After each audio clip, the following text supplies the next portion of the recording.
దేవునికి ఇష్టమైన రీతిగా ఎంతగా ఉంటున్నప్పుడు, లోకానుసారంగా బ్రతుకుతున్నా సరే, ఇష్టానుసారంగా బ్రతుకుతున్నా సరే, దేవుడు వాళ్ళు అంత బలముగా వాడేసుకుంటుంటే మనం ఎంత నీతిగా ఉండక్కర్లేదేమో అనిపిస్తుంది.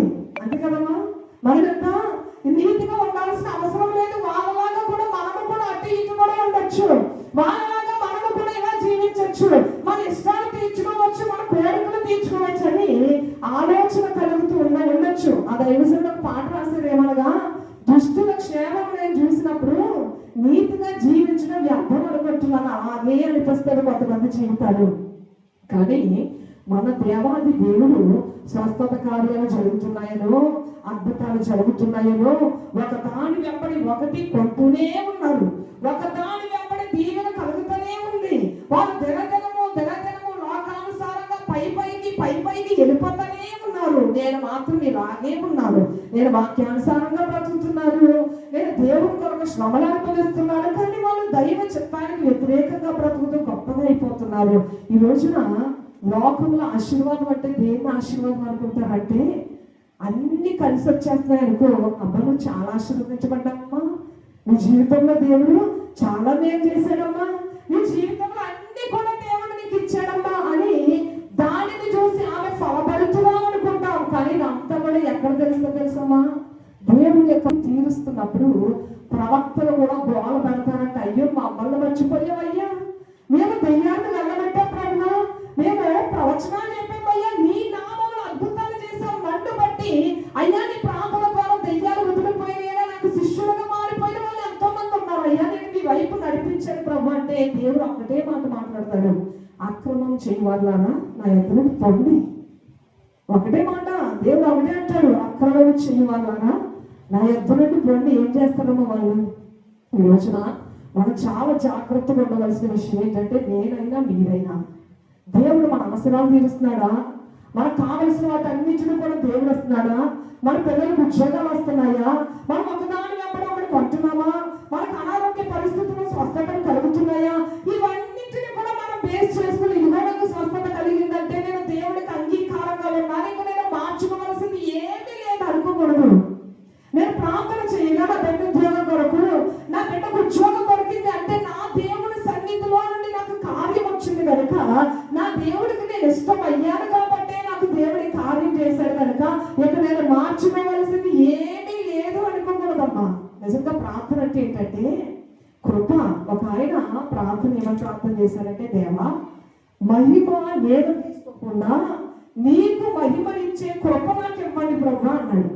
మనం ఏమనుకుంటామమ్మా, నీ కృప ద్వారా నాకు ఈ మేలు చేయండి అయ్యా, నీ కృప ద్వారా నాకు ఈ మేలు చేయండి అయ్యా, నీ కృప ద్వారా నాకు ఈ మేలు చేయండి. కానీ నిజమైనటువంటి ప్రార్థన ఎలా ఉంటుందంటే, దేవా నీ కృప ద్వారా నిన్ను చూడగలిగిన భాగ్యం ఇవ్వండి అయ్యా, నీ కృప ద్వారా నీకు అంగీకార యోగ్యుడుగా ఉండే భాగ్యం ఇవ్వండి అయ్యా, నీ కృప ద్వారా నమ్మకమైన జీవితం జీవించగలిగిన కృపను ఇవ్వండి అయ్యా. అది కృప. ఈ రోజున కృప అంటే, దేవా కారు అనే యోగ్యత నాకు లేదయ్యా, నీ కృప ద్వారా నాకు కారు ఇవ్వండి అయ్యా, నా బిడ్డలకు ఉద్యోగం సంపాదించే చూడని శక్తి నాకు లేదయ్యా, నీ కృప ద్వారా నా బిడ్డలకు ఉద్యోగాలు ఇవ్వండి అయ్యా. నిజమే, ప్రార్థన మంచిదే. కానీ ప్రార్థన అంటే అది మాత్రమే కాదమ్మా, దానికంటే ముఖ్యమైనది దేవుడు అంటున్నాడు, మొదట నా నీతిని నా రాజ్యాన్ని వెతకండి అంటున్నాడు. ఫస్ట్ మనము ప్రార్థన అవసరత, దేవా నీతో నేను గడపాలి, నీకు నాకు మధ్యలో ఏది అడ్డుగా ఉందో దాని నుండి నన్ను తొలగించండి, నన్ను దూరపరచండి, నీకు నాకు మధ్యలో ఆటంకమే లేనటువంటి కృప నాకు విడుదల చేయండి. నేను ఇక్కడ తండ్రి అని పిలవగా నా కుమార్తె నీతో ఉన్నానన్నటువంటి నీ మాట నేను వినగలగాలి ప్రభువా, అలాంటి కృప నాకు ఇవ్వండి ప్రభు అని మనం ప్రార్థన చేయాలి. ఈ రోజు ప్రార్థన అనగానే ఒక్కొక్కరు ఎలా ప్రార్థన అనగానే అప్పటి వరకు నవ్వుతారు, బాగానే ఉంటారు. ప్రార్థన అనగానే చూడండి ముసుగేసేసుకుని ఏడ్చేస్తారు. కొంతమంది ఉంటారు, ఎప్పుడైనా గమనించారమ్మా, ఇలా అప్పటి వరకు లోకానుసారంగానే ఉంటారు. అమ్మ ప్రార్థన చేసుకున్నా కానీ ముసుగేసుకుని స్టార్టింగ్ గానే ఏం చేస్తారు, ఇంకా ఇదిగో అయ్యా నా కుమార్తె అయ్యా నా కుమారుడయ్యా. ప్రార్థన అంటే ఏంటమ్మా, అది మాత్రం ప్రార్థన కాదు. చూడండి, పరలోక ప్రార్థనలో ఎక్కువ దేవుని గురించి ఉంటుంది, కొంత మాత్రమే మన గురించి ఉంటుంది. మన గురించి ఎక్కువ ప్రార్థన చేయవలసిన అవసరం లేదు. ఎందుకంటే మనం నిజముగా దేవునికి అంగీకారంగా ఉంటే ఖచ్చితంగా దేవాది దేవుడు మన అవసరతలు తీరుస్తాడు. హల్లెలూయా. నేను అనుభవపూర్వకంగా తెలుసుకున్నాను. హల్లెలూయా. మన దేవుడు నమ్మదగిన దేవుడు. ఇది మనకు కావాలని మనసులో ఉన్నప్పుడు, అది కొనే స్తోమత మనకు లేనప్పుడు మన వల్ల కాదని వదిలేసిన దేవాది దేవుని శక్తితో మన మీద ప్రేమతో మనకు దానిని అప్పగిస్తాడు. ఎందుకనగా మనం దాని గురించి పెద్ద ప్రార్థనలు కూడా చేయాల్సిన అవసరం లేదు. చూడండి, మొన్న దైవజనుడు చనిపోయారు. ఆ దైవజనుడు ప్రకాష్ దైవజనుడు చనిపోతే ఆయనకు ఇంచుమించు 25 సంవత్సరాల పైనే. ఆయనకు 2 కిడ్నీలు పాడైపోయినాయి అంట. చాలా వేదన. డయాలసిస్ అంటే చాలా భయంకరం. చూడండి, మొత్తం బ్లడ్ తీసేసి దాన్ని బయట ఫిల్టర్ చేసి మళ్ళీ లోపలికి, అంటే కిడ్నీ చేసే పని ఆర్టిఫిషియల్ గా బయట నుంచి చేస్తారు. అయితే ఇలాంటి శ్రమ బాధ అనుభవిస్తున్నప్పుడు మన భార్య చుట్టాలందరూ అనేవారంటే, ఎందుకు? దేవుడు స్వస్థపరిచే దేవుడు కదా, దేవుడు అద్భుతాలు చేసే దేవుడు కదా, అనేక మందిని దేవుడు స్వస్థపరిచాడు కదా, నువ్వు ప్రార్థన చేయొచ్చు కదా ప్రకాష్, ఎందుకు నువ్వు ఎలా కొట్టున్నావు అంటే, అంత వేదనలో కూడా, అంత కష్టతరమైన పరిస్థితిలో కూడా ఆయన ఏమన్నాడంటే, నేను నా దేవుడిని ఏమని అడగలను, ఆయన నా కొరకు ఏది దాచుకోకుండా అంత ఇచ్చేసాడు కదా, ఇంకా ఏమడగను నేను ఆయన్ని, అందుకే నేను అడగట్లేదు అన్నాడంట. హల్లెలూయా, హల్లెలూయా. చూడండి, ఆ కిడ్నీ సమస్యతోనే ఆయన అలాగనే హరించుకుని అలాగే చనిపోయాడు ఆయన.